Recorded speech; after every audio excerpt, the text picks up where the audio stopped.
welcome back to the Mike Brunnick Show, where we are talking with an entrepreneur, Marine vet, serial CRO, and stand-up comedian about all things business, leadership, revenue, and how to balance it all while still having fun. Mike, thank you so much for being here. Thank you, Brylan, once again. I'm not sure when you added stand-up comedian into my intro, but I feel like you're being a stand-up comedian right now. I promise you, I'm always a stand-up comedian. No, I just thought it would be a good thing to add in a little bit about your hobbies into that intro, because I feel like we talk a lot about serious business, and sometimes a little personality could add a bit of a flair. Okay. Today I was talking through the L in your brand's acronym Valor. So in the past two episodes we talked about the V, which is verifying your current position, and the A, which is aligning on a future mission. But we haven't yet hit the L or the R. And people may be wondering, Valor is this really profound acronym, but what on earth does L stand for? The Valor method and the acronym behind the company name, as you said, start with where are we? The next is where are we going? Point A, point B. Well, as you can probably guess, what comes after an establishment of a clear, shared understanding of where we are, what's our current situation, and what's our direction, what do we want to do, is the execution of that. And the L in the Valor acronym is lead through change.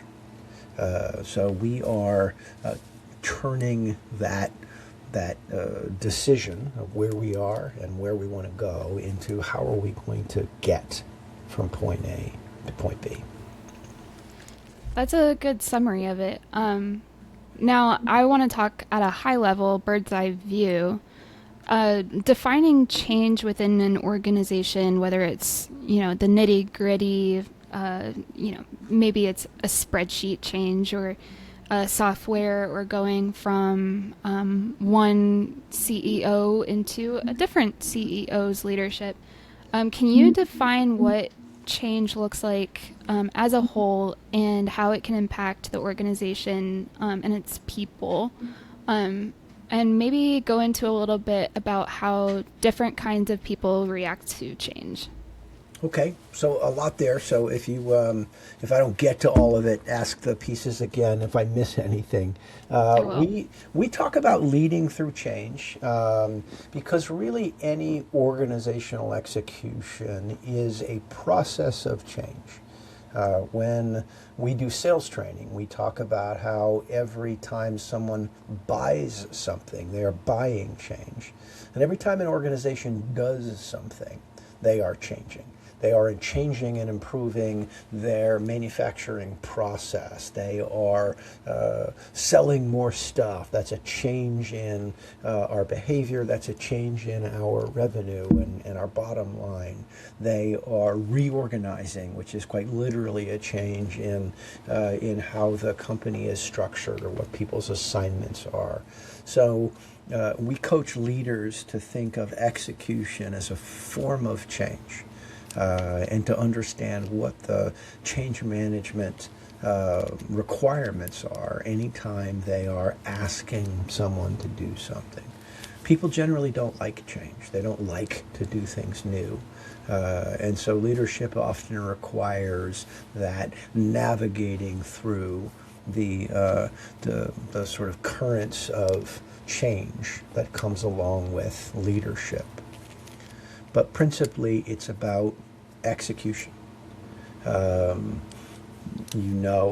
Flag behind my head, and your intro would say that I spent some time in the Marines. And in the Marines, whenever we were going to do quite literally anything, we would issue what's called a 5-paragraph order. And paragraph 1 was situation. Where are the good guys? Where are the bad guys? What's going on? What have we tried? Where are we? The point A, the verify current situation in the Valor acronym. The second paragraph of the 5-paragraph order was mission. What is it we're trying to accomplish? aligns with the align on future goals, align on future state in the Valor acronyms. The third paragraph of the Marine Corps 5-paragraph order is execution. And that really aligns nicely with what we're talking about here, which is lead through change. So you know where you are, you know where you're trying to go, and it's time to tell people how you're going to execute, and then actually to lead them through that execution.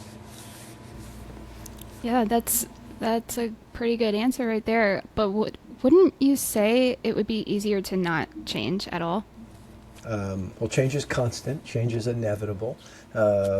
Working really hard not to change is almost impossible, and most often not very helpful. Yeah. So change is inevitable. As I said, we talk about execution of a mission as a form of change.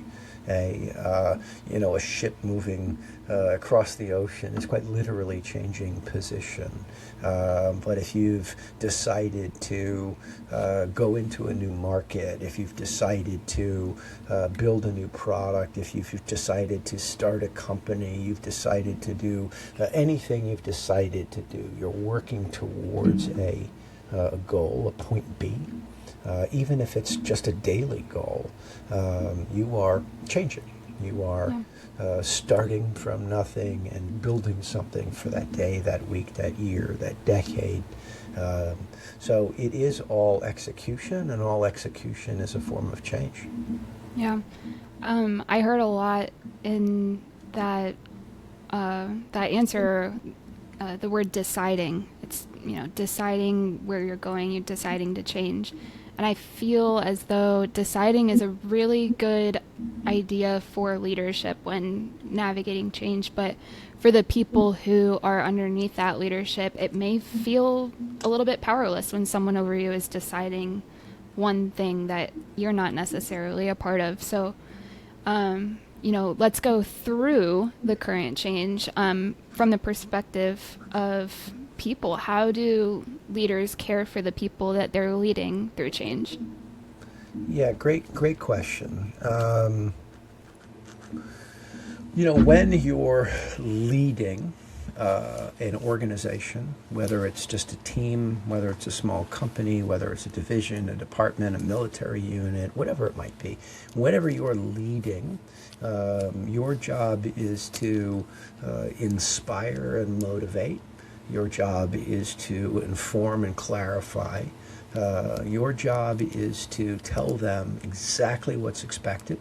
But just as importantly, your job is to tell them why you're asking them to do that, right? So, in the military, that's called commander's intent. I was talking to somebody just yesterday who's the CEO of a company, and I asked him what his employees thought of him. And he said, my employees always say that they love working for me because I always tell them why I'm asking them to do something. And I thought, well, you've nailed it right there.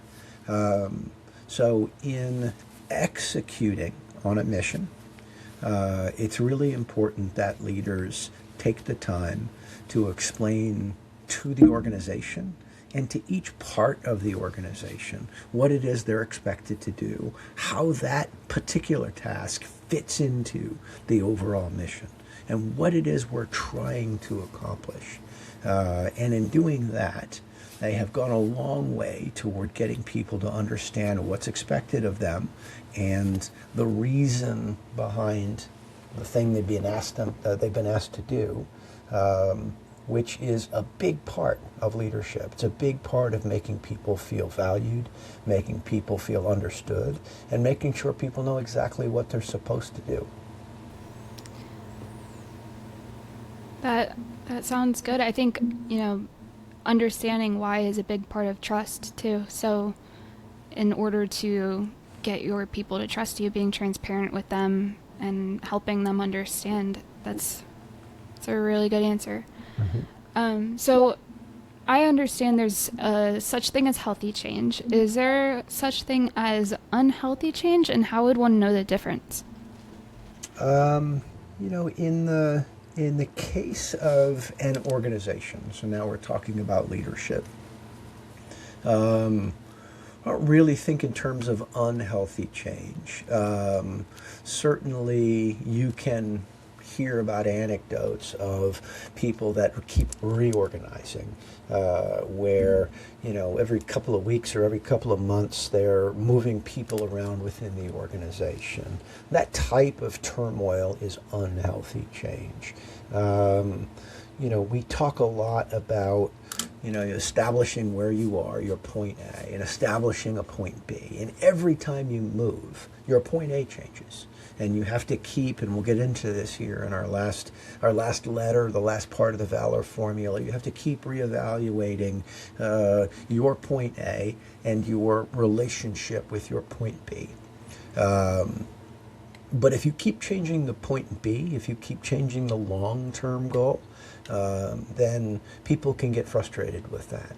So excessive reorganization for the sake of reorganization could be unhealthy change, and constantly changing the goalposts, what's expected of people, what is it we're going for, what market are we going after, what are we trying to accomplish. People, as soon as you change that, people say, well, what happened to that last thing we've been working toward? Especially if you didn't accomplish it. You're working towards something, and now you're working towards something seemingly different. So I do hear, when doing employee surveys, for example, criticism that the organization seems to keep changing its mind about what's important. So I guess those would be examples of unhealthy change. Yeah, and I don't want to get too in depth about Valor's role with navigating change within companies, because we're going to get into that in a subsequent episode, but I do want to get a little bit of an overview on your experience helping companies navigate change. Could you walk us through maybe a bit of a case study on, as a consultant or a coach walking into a company that has requested your help with navigating and leading through this change? What are the things that you look for when you get there, and how do you help the leaders establish those goals? Yeah, one of the concepts we identify is based on something called Glaisher's formula for change. So it was work done by David Glaisher some 40 years ago and improved by a number of folks since. But what we end up with is a fairly simple formula. Just telling folks that their ability to achieve change is based on a couple of variables, and one of them is the dissatisfaction with the current state. Another is the clarity of the future vision. What does it look like when we've changed? The third of four variables is the clarity and achievability of the next steps. So if you look at dissatisfaction, the vision and the quality of the vision and the clarity of the next steps, those together are sort of the top of the fraction, if you will. And underneath the line, the denominator would be the resistance. So how much resistance is there? So when I sit with a leadership team, in many instances, it's simply a matter of having a conversation about each one of those four variables and saying which are the ones that we're aware of, which ones we're not aware of. How do we assess that? Is it the same throughout the organization? Is the resistance different in this department than it is in that department? Or the achievability of the next steps, it falls, the heavy burden falls on a particular group or a particular person. And so you talk through those variables, and it provides a common vernacular for an executive team to understand, okay, some variables we can't control. We can't control the dissatisfaction. In some respects, we can't control the resistance. But we can absolutely change the quality of the vision and the clarity and achievability of the next steps. And so those are the things, the levers we can pull, the things that we can affect to overcome those other things that we are aware of and know that we need to overcome.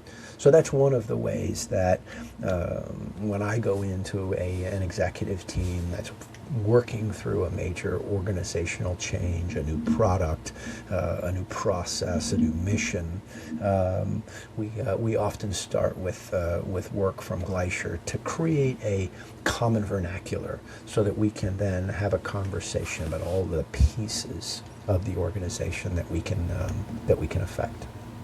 That's a great answer. And speaking of resistance and dissatisfaction with change, I want to bring to your mind an example of one of my favorite changes over the past couple years in our culture, which was the rebranding of one of my favorite restaurants, Cracker Barrel. Do you remember how they decided to get rid of the country grandpa and try to bring on a new modern take to their rustic, beautiful restaurant? They were met with a lot of dissatisfaction and resistance, I would say, from the world and social media and people like me who think it's perfect just the way it is and it has a certain nostalgia. But on a more serious note, if you're in a business that is maybe toying around with the idea of change, what kind of resistance can you rely on to bring you back to rethinking that decision? So for Cracker Barrel, for example, it was their customer base. They said, no, you can't change the way that you've been doing it for the past 120 years. You have to keep that sense of nostalgia. And, eventually they backtracked. But had they plowed through, who knows how that would have gone. I guess my question is there a certain metric that companies can listen to be able to say, no, this change isn't working? Or would you argue that everything's worth a shot and they should, stick to their guns and keep plowing through? So it would be an interesting exercise to think about the Cracker Barrel rebranding. 30 years ago, it was the launching of New Coke through the lens of Glacier's formula. And the first thing you'd start with was, what's the level of dissatisfaction?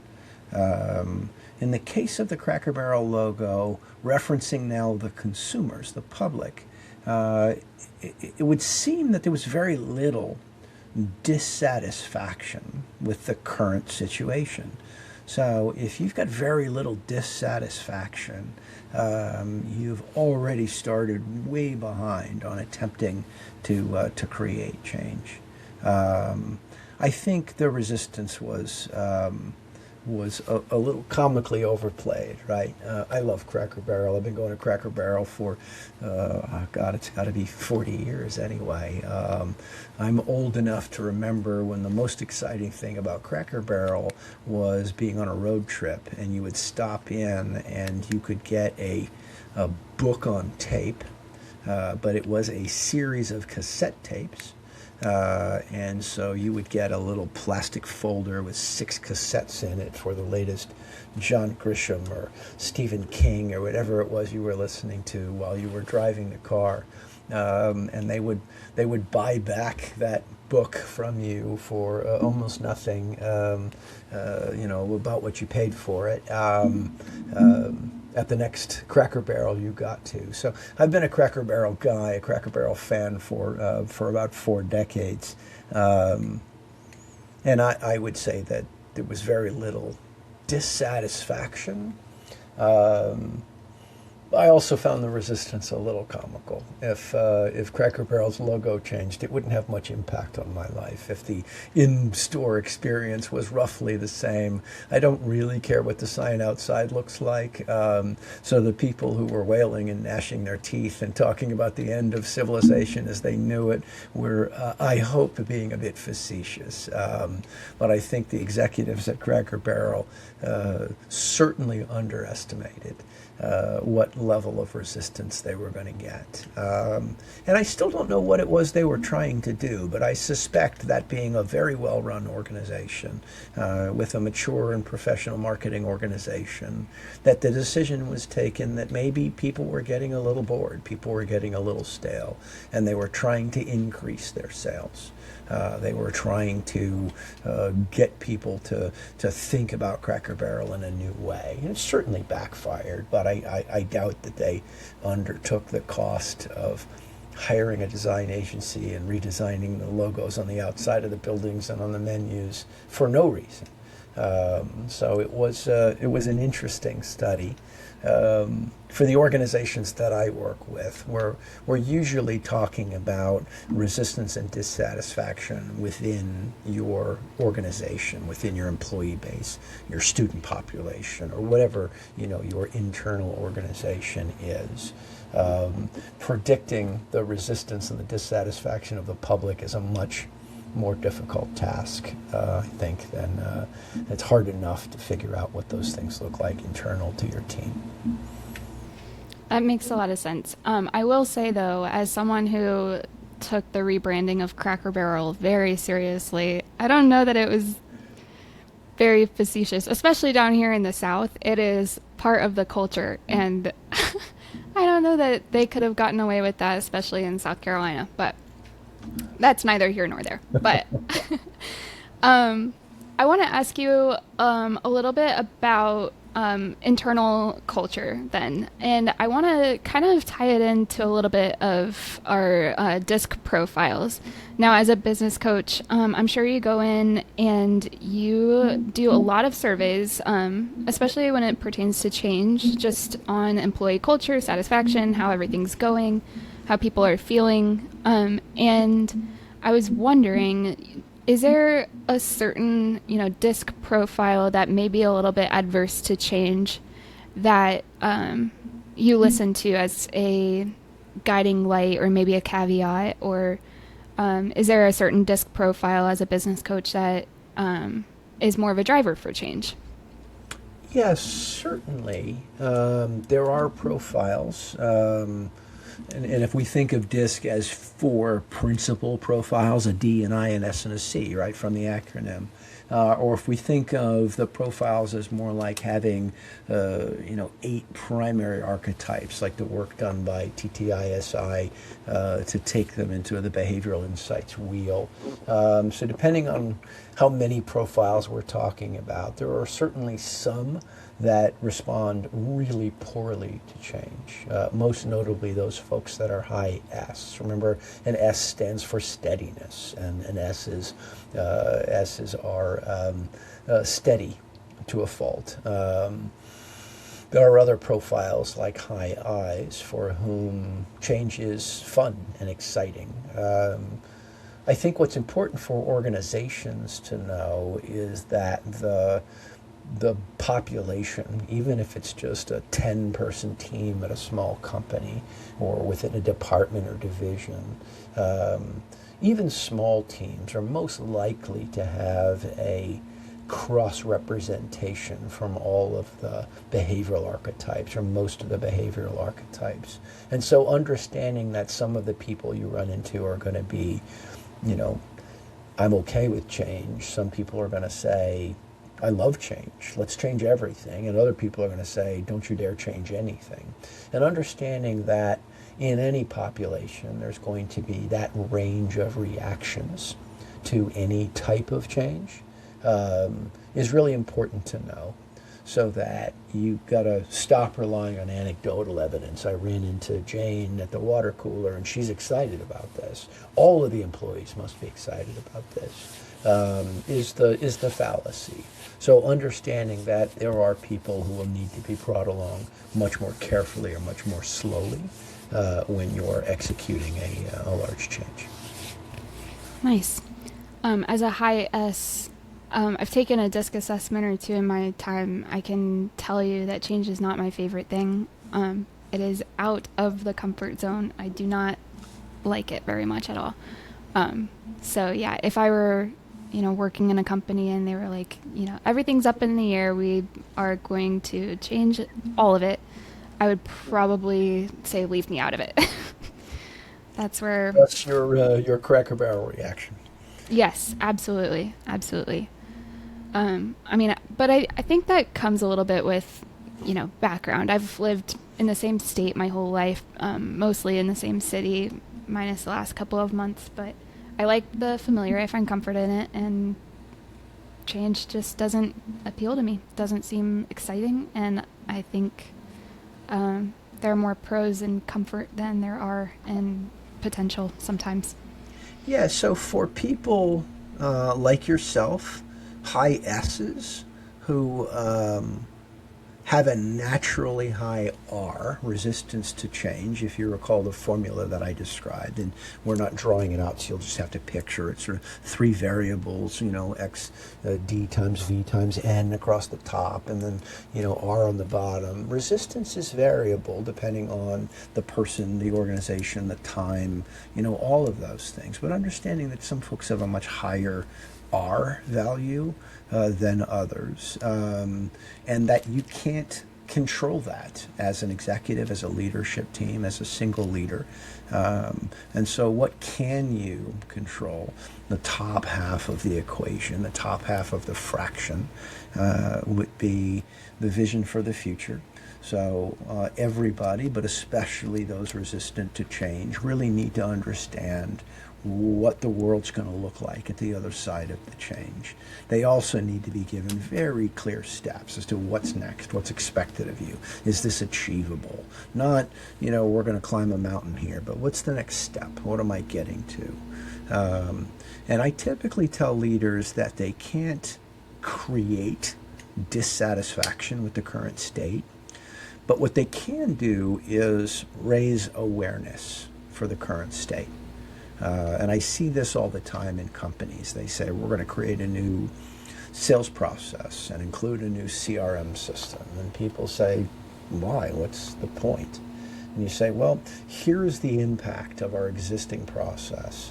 And it's making things hard for you, and it's causing the reporting to be difficult, it's causing turnaround to be slow, it's costing us money, and that money could be going toward pay raises or bonuses or company profit that improves everybody's stocks. And so if you make them aware of the current situation, you may in fact see people get a better understanding of why you've initiated the change. Why are we doing this? Explaining that clearly to people usually increases their awareness of the current state, which then improves that sort of D value. So dissatisfaction is, okay, you're right, we do need to change. Things can't stay the same. That's great. All right. I'm really excited for our next episode where we're going to be going through repeating all of that. So the reassess repetition of the VAL method. And then we're going to be talking a little bit about how Valor advisors can help companies through this process. But before we end today, I have a couple of rapid fire questions for you for our lightning round. And I just want to see if you're ready for it, because I don't know if you are. I don't know. I wasn't ready last time. I'm still stuck on the beach or mountain thing. I know. I am too. I think about that all the time. How can you not pick beach? Whatever. All right. First one, bowling or roller skating? Bowling. You're not supposed to judge my answers. I don't know that I would be able to pick either, because they're both like so slimy and grimy and germs everywhere. But as a kid, I probably would have picked bowling too, before I understood like disease and sickness and stuff. All right. Pancakes or waffles? Pancakes. All right. Are you more of a one-on-one hangout type person, or do you thrive in large groups? I love groups. And what is breakfast for Mike?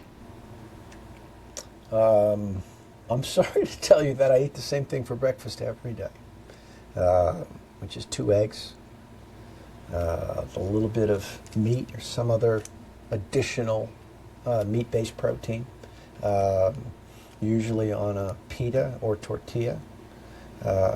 And in order to make sure that I'm getting a little bit of fat, because I have to balance my macros and get fat at every meal. You're going to be horrified by this, but I put a tablespoon of mayonnaise and some sriracha sauce as the sauce for my 2 eggs, meat, and pita or tortilla. Now, is that a sandwich? Sure. You Yeah, do I a wrap it up. sandwich type vibe? Okay. I Yeah. can get on board with a little mayonnaise on a sandwich. If you were to, do a scoop of mayonnaise on the side of everything and everything was a la carte, I probably would have an issue with that, but no judgment. No judgment. The mayonnaise and sriracha gives me the fats that I'm looking for, gives me a nice taste without adding too many things that I don't need, like sugar. All right, last question. Your hotel check-in time is at 3 p.m. What time are you in the city? Um, if I have my choice, because normally when I check into a hotel, I just go straight to the hotel from whatever flight I've gotten off of, which includes, red eyes to Europe, and they say, hey, check-in's at 4, and I say, cool, it's 7 a.m. Do you got a room for me? Yeah. I'm here. Or this has happened to me a couple of times.